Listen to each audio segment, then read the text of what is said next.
ایک اسلام وہ ہے جو آج ہمارے ہاں 99.9 ریکرنٹ % لوگوں کا اسلام ہے. وہ ایک عقیدہ ہے، کچھ ریچولز ہیں، کچھ حلال اور حرام کے احکام ہیں موٹے موٹے، وہ بھی کھانے پینے سے متعلق چیزوں کے.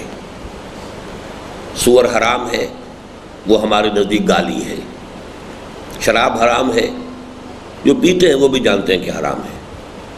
سود حرام ہے، لیکن کیا کریں، اس کی تو مجبوری ہے. رشوت حرام ہے، کیا کریں، اس کے بغیر گزارا نہیں ہے. تو معلوم یہ ہوا کہ حرام حلال کا مسئلہ بھی رہ گیا صرف کچھ کھانے پینے کی چیزوں سے متعلق، اور شریعت کے احکام رہ گئے صرف ان چیزوں سے متعلق، یا شادی بیاہ، طلاق، نکاح. یہ ایک اسٹیٹک ریلیجن ہے. اس نے در حقیقت ہماری ایک قومی شناخت پیدا کر دی ہے صرف، کہ دوسروں سے علیحدہ ہونے کے لیے یہ ہندو ہے، یہ سکھ ہے، یہ فلاں ہے، یہ فلاں ہے، یہ فلاں ہے.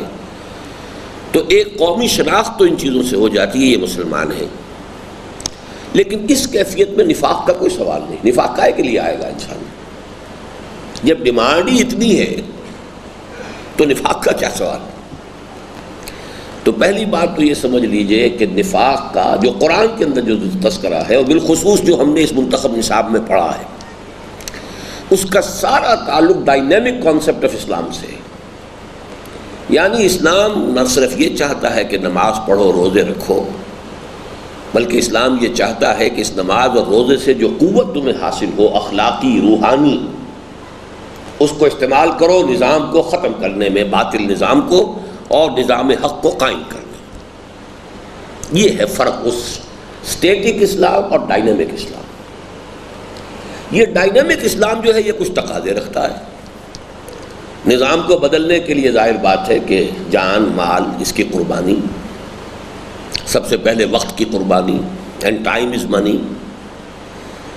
ٹائم ہی ہوتا ہے نوجوان کا کہ جو اپنے کسی پروفیشنل پرسوٹ میں وہ تعلیم کے دوران خرچ کر رہا ہے، تاکہ ایک اس کو ایکسپرٹیز حاصل ہو جائے اور اس کے ذریعے سے وہ ایک اچھی لیونگ جو ہے وہ فراہم کر سکے.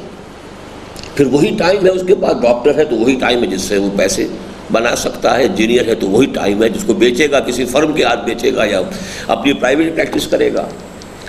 تو گویا کہ ان چیزوں میں سے وقت نکالنا،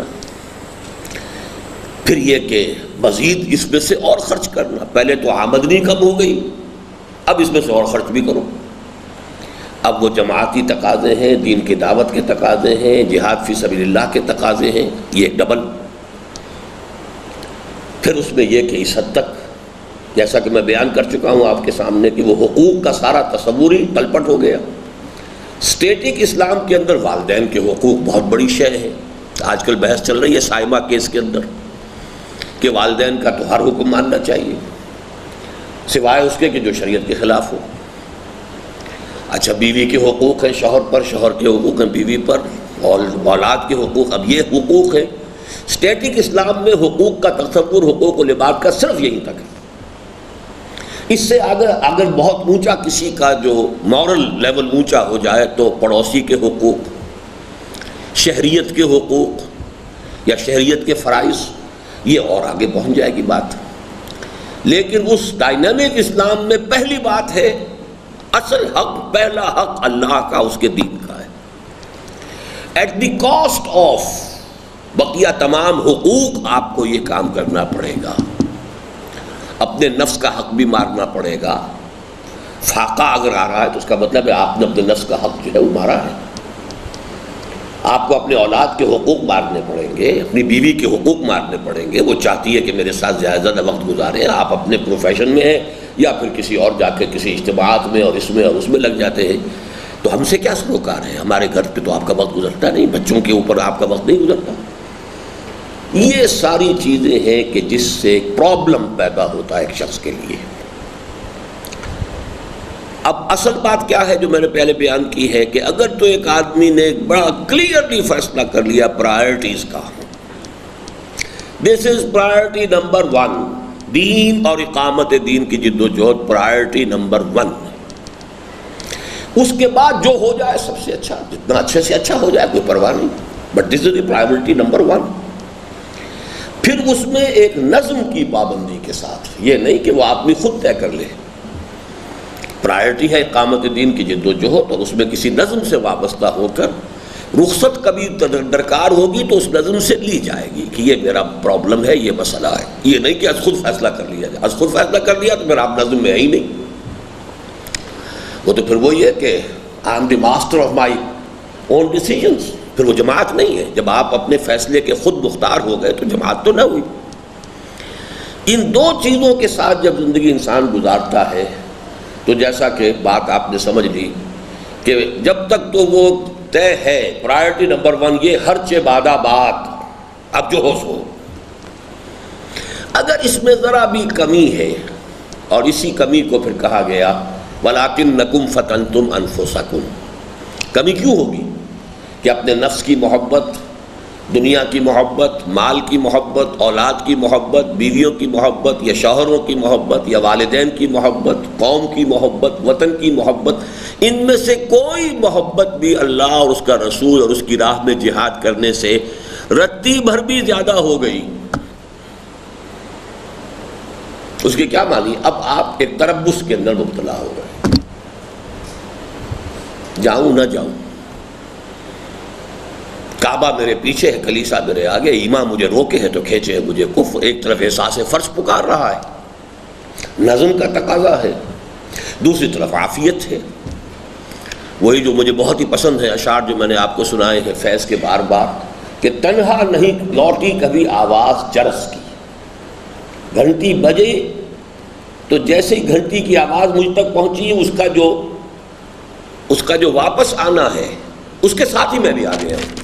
میرے ساتھ واپس آئی ہے آواز، میرے بغیر نہیں آئی. تنہا نہیں لوٹی کبھی آواز جرس کی. کیا اسے کہتے ہیں آواز کا دوبارہ آنا؟ ایکو. تو اس ایکو کے ساتھ ہی پہنچ گئے ہو آپ، تو واپس نہیں پھیرا کوئی فرمان جنوں کا. تنہا نہیں لوٹی کبھی آواز جرس کی، خیریت جان راحت تن صحت داماں، سب بھول گئی مصلحت اہل ہوس کی. اب کیا ہوگا کہ اگر نہیں جا پا رہے تو جھوٹ سب سے پہلا. یہ اب شروع ہو گیا جیسے کہ انہوں نے کہا ہے کہ یہ بات تو سمجھ میں آ گئی، یہ مجبوری ہے، یہ تکلیف ہے، یہ مسئلہ ہے، یہ ہے، ورنہ میں بالکل تیار تھا، بالکل آمادہ تھا، جو بھی تھا. اور کچھ عرصے کے بعد محسوس ہوا کہ وہ جھوٹ جو ہے وہ بار بار کا چونکہ معاملہ سامنے آیا ہے تو پلین سٹیٹمنٹ جو ہے وہ اب اتنا ایکسیپٹیبل نہیں رہا.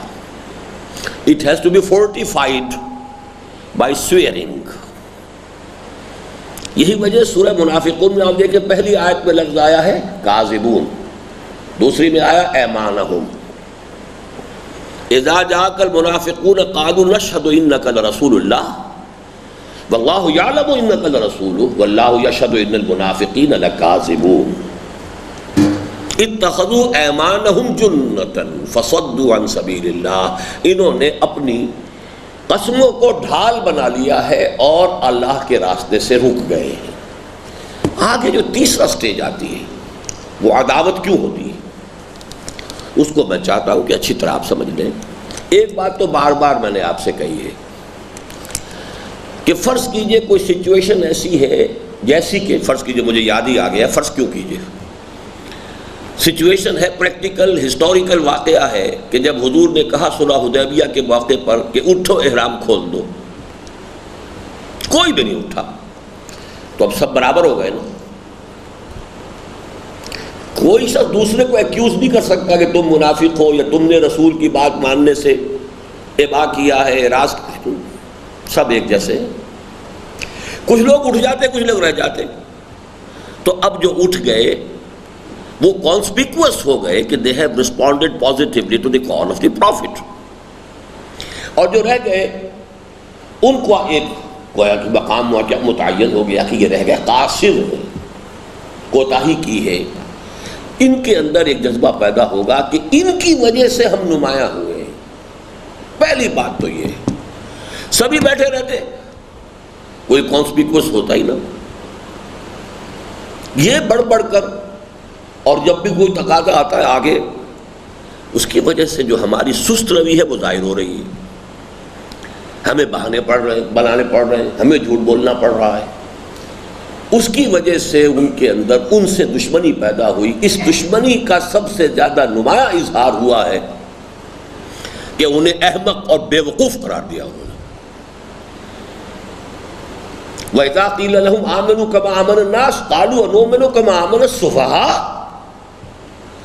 جب ان سے کہا جاتا ہے کہ بھائی بھلے طریقے سے جیسے دوسرے لوگ ایمان لائیں تم بھی ایمان لاؤ. اب وہ انہوں نے کہا کہ کیا ہم بے وقوفوں کی طرح ایمان لائیں؟ تو پاگل ہیں، بے وقوف ہیں، دماغ ان کا خراب ہے. انہیں نہ اپنے تن کی خبر، نہ اپنے بچوں کی فکر، نہ اپنے آرام و آسائش کا خیال، نہ اپنے مستقبل کا کوئی خیال. یہ لوگ تو بے وقوف ہیں، پاگل ہیں، فینیٹکس ہیں. یہاں سے ان کا جو دلی بغض ہے وہ ظاہر ہو رہا ہے کہ انہیں وہ بے وقوف قرار دے رہے ہیں. یہاں تک بھی میں سمجھتا ہوں بات واضح ہو گئی ہوگی. اب آگے بات آتا ہے کہ حضور سے کیوں صلی اللہ علیہ وسلم. یہ ہے اصل میں ایشو جس کو سمجھ لینا چاہیے. اور اس میں چند باتیں اپنے ذاتی تجربے کی بھی آپ کو بتاؤں گا، اس لیے کہ جیسا کہ میں نے بار عرض کیا ہے، قرآن مجید جب تک کہ ایک ڈائنامک موومنٹ کے ساتھ آپ وابستہ نہ ہوں، آپ اپریشیٹ ہی نہیں کر سکتے کہ کن سچویشن میں کیا بات کہی گئی ہے، جب تک کہ اس سچویشن کا آپ کو ذاتی تجربہ کوئی نہ ہو. تو بعض تجربات ہوئے ہیں، وہ میں آپ کو بتاؤں گا بعد میں. سب سے پہلی بات تو یہ ہوتی ہے کہ اس شخص کی وجہ سے ہم اس ساری مصیبت میں مبتلا. یہ باقی لوگ بھی جو ہے تو آخر بس کی گانٹھ تو یہی ہے نا. اگر ان کے نزدیک وہ کوئی حماقت ہے، پاگل پن ہے، تو اس پاگل پن کا اور حماقت کا منبع اور سرچشمہ تو محمد رسول اللہ کی ذات ہے صلی اللہ علیہ وسلم. لہذا ان کے اوپر الزام کیسے کیسے لگائے گئے ہیں. خیانت کا الزام لگایا گیا. یغل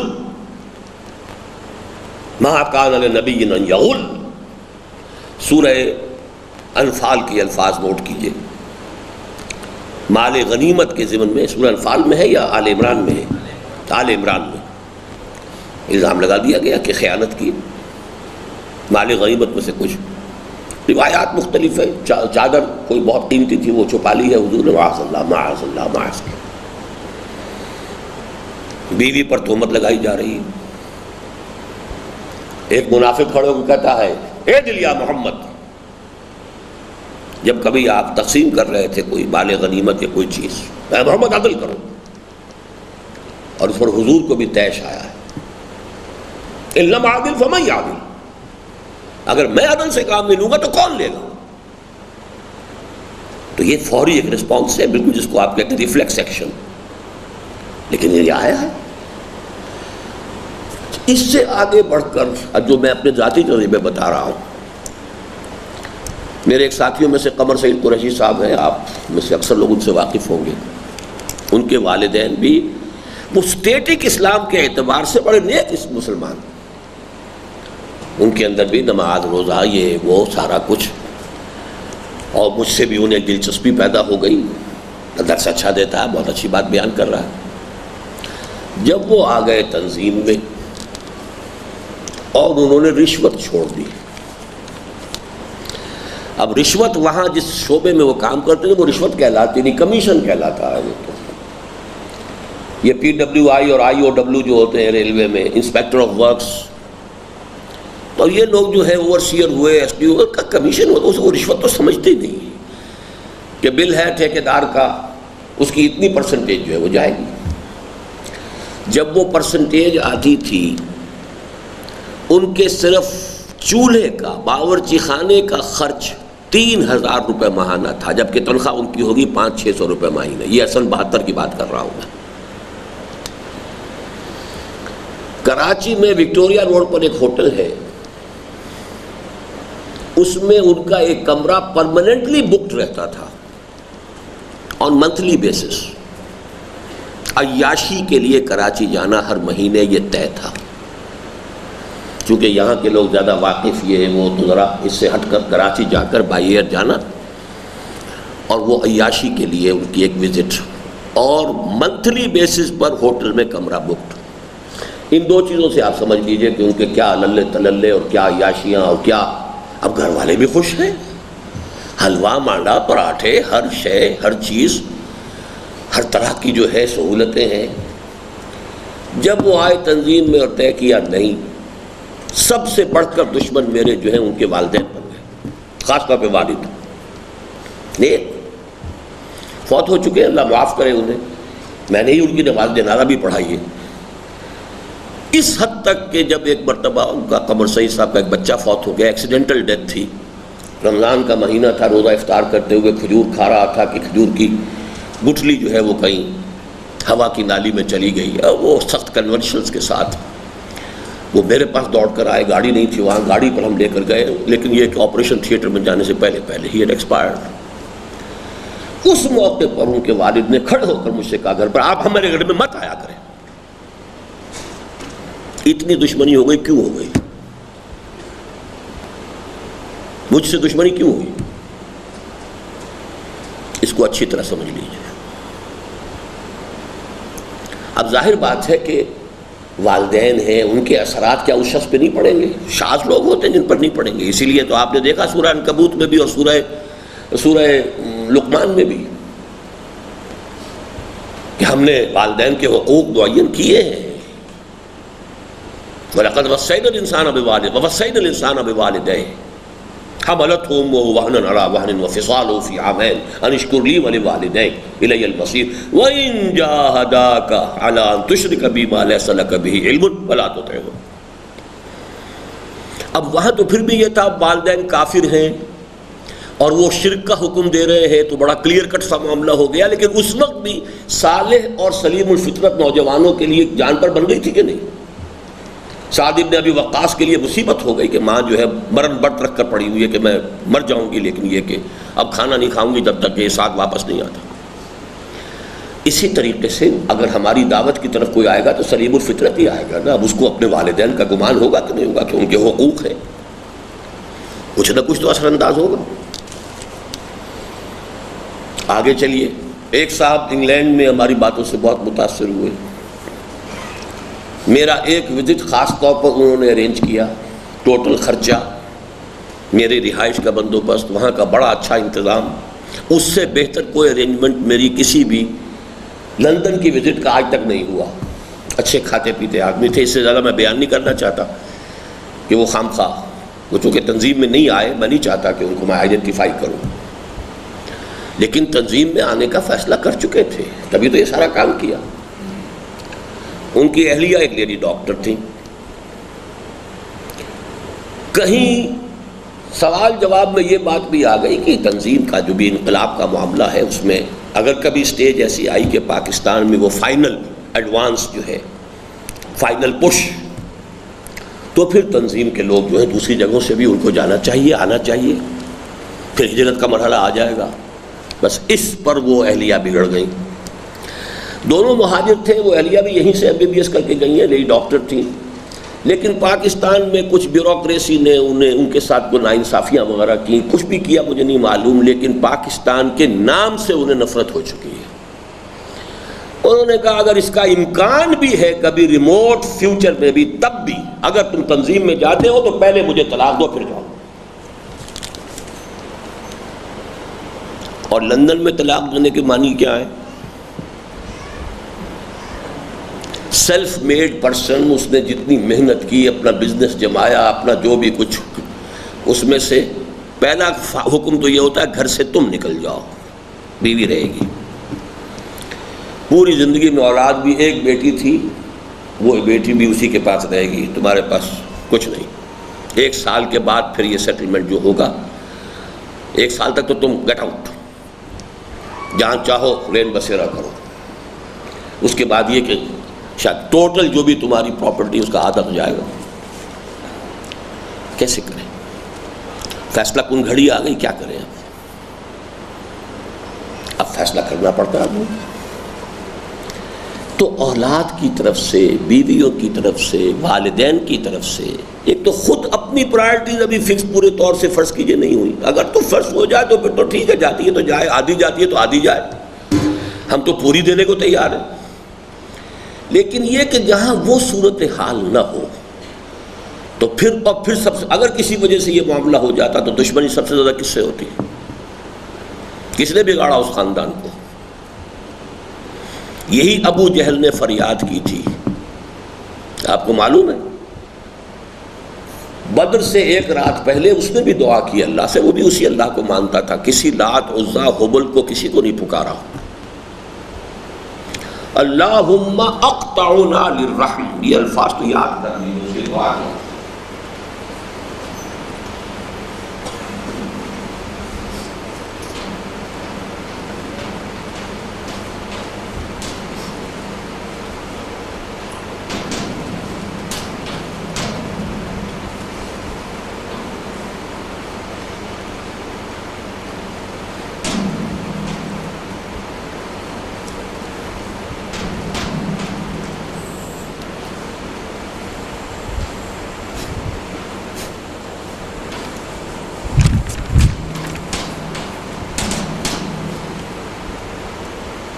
اللہم اقطعنا للرحم فآہنہ الغدات، اے اللہ جو ہمارے رشتوں کو قطع کرنے والا ہے سب سے بڑھ کر،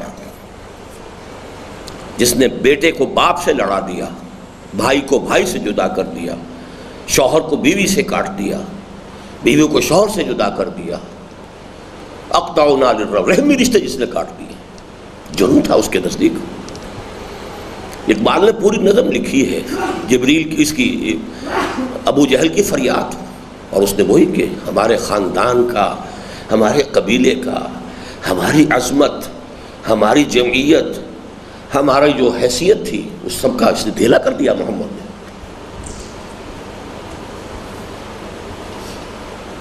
یہی بات حضرت صالح کے بارے میں آتی ہے. یا صالح ہو، کیا الفاظ ہے حافظ صاحب؟ انکا کنت مرجوا فینا، کہ اے صالح تمہارے سے تو ہماری بڑی امیدیں وابستہ تھیں، تم نے اپنی قوم کا نام روشن کرو گے، آباء و اجداد کے لیے عزت کا، نیک نامی کا سبب بنو گے. مرجو رجا سے، جس سے کہ امید وابستہ ہو. ظاہر بات ہے کہ نبی اپنی قوم کے اندر جب تک کہ وحی کا آغاز نہیں ہوتا بڑی محبوب شخصیت ہوتا تھا، سلیم الفطرت انسان، رحیم القلب، رحیم المزاج انسان، رحم دل انسان، اور لوگوں کی مدد کرنے والا انسان، صادق القول انسان، وعدے کا ایفا کرنے والا، الصادق الامین. تو توقع ہوتی تھی کہ یہ تو ہمارے قبیلے کا نام روشن کر دے گا، یہ تو ہمارے وطن کے لیے، ہماری اس سرزمین کے لیے جو ہے ایک بہت بڑا ایسٹ ثابت. یہ تم نے کیا کیا آگے؟ قد کنت مرجوا فینا، ہماری تو بڑی امیدیں وابستہ تھی تم سے، تم نے الٹا کہنا شروع کر دیا. آباء و اجداد غلط تھے، ان کے عقائد غلط تھے، ان کی رسومات غلط تھیں، تم نے تو یہاں فساد ڈال دیا. حضرت مسیح جیسے پیسیفک آدمی، انتہائی پیسفل آدمی، کہ داہنے گال پر بھی کوئی تھپڑ مارے تو بایاں پیش کر دو، ان کے بھی یہ الفاظ بائبل میں موجود ہیں کہ یہ نہ سمجھو کہ میں صلح کرانے آیا ہوں، میں لڑانے آیا ہوں. یہ الفاظ بائبل میں ہیں. یہ تو ایک سٹیج تھی جو کہ مکے میں بھی 12 برس تک سٹیج رہی ہے کہ چاہے تمہارے ٹکڑے اڑا دیے جائیں تم ہاتھ نہیں اٹھاؤ گے. لیکن اس کے بعد تو ظاہر بات ہے وہ تو پریپریٹری فیز تھا، قوت فراہم کرنے کے لیے. اس کے بعد تو فساد جو ہے وہ کروانا تھا، حق و باطل کا ٹکراؤ تو کروانا تھا، تصادم تو ہونا تھا. بانشہ درویشی در ساز و دمادم زن، جو پختہ شوی خدرا بر سلطنت جم زن. وہ ایک فیز تھا ٹیمپریری. وہ بدھ مت کے بھکشوؤں کا یا گاندھی کے اہنسا کا مستقل فلسفہ نہیں تھا. یہ ہے اصل میں وہ بات جس کو اچھی طرح سمجھ لیجئے کہ پھر عداوت ہوتی ہے نبی اکرم صلی اللہ علیہ. اچھا یہی بات نوٹ کیجئے سورہ منافقون میں 4 آیت میں وَإِذَا رَأَيْتَهُمْ تُعْجِبُكَ أَجْسَامُهُمْ. منافقین کی اکثریت زیادہ پیسے والے لوگوں پر مشتمل تھی، صاحب حیثیت لوگ تھے، گھر والے بھی ظاہر بات ہے کہ اسی طرح کے گلچھروں کے عادی تھے. اب ان کے لیے ہر مرحلہ جو ہے کٹھن، لہذا اب جب بیٹھتے تھے مجلسوں میں تو وہ معتبر ہوتے تھے، اس لیے کہ وہ پیسے والے ہیں، حیثیت والے ہیں، تو ان کی بات حضور بھی ذرا توجہ سے سنتے تھے۔ وَإِذَا رَأَيْتَهُمْ تُعْجِبُكَ أَجْسَامُهُمْ وَإِن يَقُولُوا تَسْمَعُ لِقَوْلِهِمْ، اے نبی جب آپ انہیں دیکھتے ہیں تو ان کے جسم آپ کو بڑے اچھے لگتے ہیں، بڑے تن و توش والے ہیں، اور جب وہ بات کرتے ہیں تو آپ بڑی توجہ سے ان کی بات سنتے ہیں۔ كَأَنَّهُمْ خُشُبٌ مُّسَنَّدَةٌ يَحْسَبُونَ كُلَّ صَيْحَةٍ عَلِيمٌ هُمُ الْعَدُوُّ۔ یہ تیسرا لفظ میں نوٹ کرانا چاہتا تھا آپ کو، تھرڈ سٹیج، عدو، دشمن، بغض۔ اب کیا کریں، آ تو گئے ہیں، واپس جاتے ہیں تو بھی بدنامی ہوتی ہے۔ کیا کہیں گے لوگ، بڑے دھڑلے سے آئے تھے، بڑے تنتنے سے آئے تھے، بہت شور سنتے تھے، پہلو میں دل کا جو چیرا تو ایک قطرہ خون نکلا، لہذا نہ جائیں ماندن نہ پائے رفتن، یا یہ کہ نہ جائے رفتن نہ پائے ماندن۔ کیا کریں اب، مذبذبین بین ذالک، اب نہ واپس جائے بنے، واپس جائے اس لیے نہیں بنتی کہ ایک تو بدنامی، شروع میں تو بدنامی تھی، کوئی اور سزا تو ہو نہیں سکتی تھی جب تک کہ پوری طرح سٹیٹ اسٹیبلش نہیں ہو گئی، اور میرے نزدیک سٹیٹ اسٹیبلش ہوئی ہے فتح مکہ کے بعد، ناٹ بیفور دیٹ۔ یہی وجہ ہے کہ غزوہ احد سے 300 آدمی چلے گئے، کسی سے ایکسپلینیشن بھی کال نہیں ہو سکی، سزا تو بہت دور کی بات ہے۔ ابھی تک معاملہ والنٹری تھا، ابھی تک سٹیٹ کی جو ہے، جو آج کا ہمارا تصور کانسیپٹ آف سٹیٹ ہے، ڈیزرٹرز جو ہوتے ہیں، فوج سے نکل جانے والا، اس سے تو بڑا مجرم کوئی نہیں ہوتا۔ اور عین اس وقت مدینے سے نکلے تو 1000 کی دفعی دے کر نکلے، جب دشمن کے سامنے جا کر کھڑے ہوں، وہاں سے 300، 1/3 پیپل گوئنگ بیک۔ اس سے بڑی غداری کوئی ہو سکتی؟ نتیجہ یہ ہوا کہ بہت سے صادق القول مسلمانوں کے قدم بھی لڑکھڑا گئے۔ سورہ آل عمران میں ذکر موجود ہے، اذ طائفتان منکم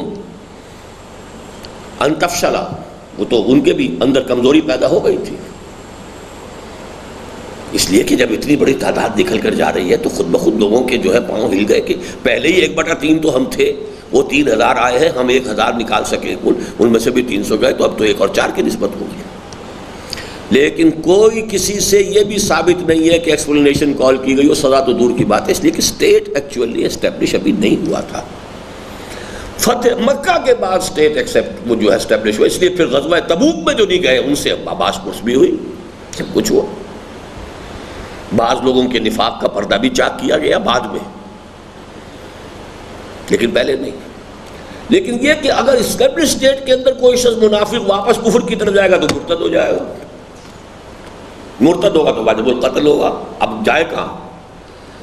روتا ہوگا، اس وقت کو روتا ہوگا جب میں خواب آ گیا تھا اندر، اب میں نے اپنے اوپر یہ جان پر مصیبت جو ہے وہ لے لی، سمجھا نہیں کہ یہ شہادت گاہ الفت میں قدم رکھنا ہے، یہ میں نے سمجھا نہیں، آگے اب نہ واپس جاؤں تو مرتد قرار پاؤں۔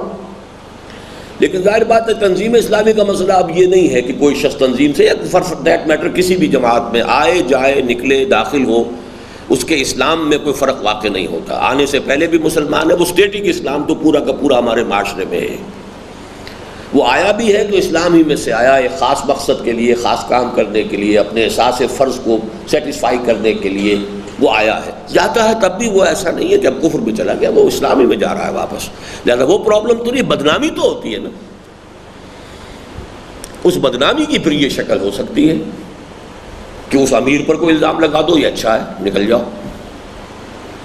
اپنے آپ کو بری کرنے کے لیے یہ سب سے آسان حربہ ہے۔ یہ تو ایمبیشس ہو گئے بہت، حضور پر یہ بھی الزام تھا کہ انہوں نے خام خواہ اپنے طور پر قتال کا شروع کر لیا ہے معاملہ، اللہ کی طرف سے تو انسٹرکشن آئی نہیں ابھی تک۔ He has embarked upon this ambitious stage۔ یہی وجہ ہے سورہ محمد میں دیکھ لیجئے، وہ کہتے تھے کہ سورت کیوں نازل نہیں ہو جاتی، سورۃ القتال، اس لیے اس کا نام سورۃ المحمد کا، سورۃ محمد کا دوسرا نام سورۃ القتال ہے۔ کوئی سورت کیوں نازل نہیں ہوتی اللہ کی طرف سے قتال کے لیے؟ تو اللہ نے فرمایا لو یہ سورت بھی حاضر ہے۔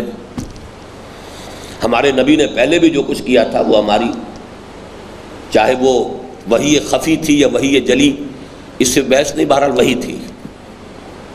جناب تمہیں چاہیے سورت وحی جلی چاہیے، لو وحی جلی بھی۔ تو یہ ہے اصل میں صورتحال، اس پوری نفسیاتی صورت کو سمجھنے کی ضرورت ہے۔ جو تو سیدھے طور پر چلنا چاہے گا وہ چلے گا، جس کے ہاں یہ حیث بحث ہے چلوں نہ چلوں، کروں نہ کروں، اس کے ساتھ وہ سارے معاملات آئیں گے کہ جو قرآن اور حدیث و سیرت سے آپ کو ملتے ہیں۔ فرق صرف یہ رہے گا کہ آج کی کسی تحریک میں آنا اور اس سے نکل جانا، اس کا اسلام سے کسی کے مسلمان ہونے سے کوئی تعلق نہیں ہے۔ اس دنیا میں وہ مسلمان پہلے بھی تھا، تنظیم میں بھی تھا تو مسلمان ہی تھا، تنظیم سے نکل جائے تو بھی مسلمان ہی ہوگا۔ یہاں آ کر وہ کوئی اسلام سے اوپر کا درجہ اسے حاصل نہیں ہو گیا مسلمان۔ Legally all Muslims are equal, absolutely.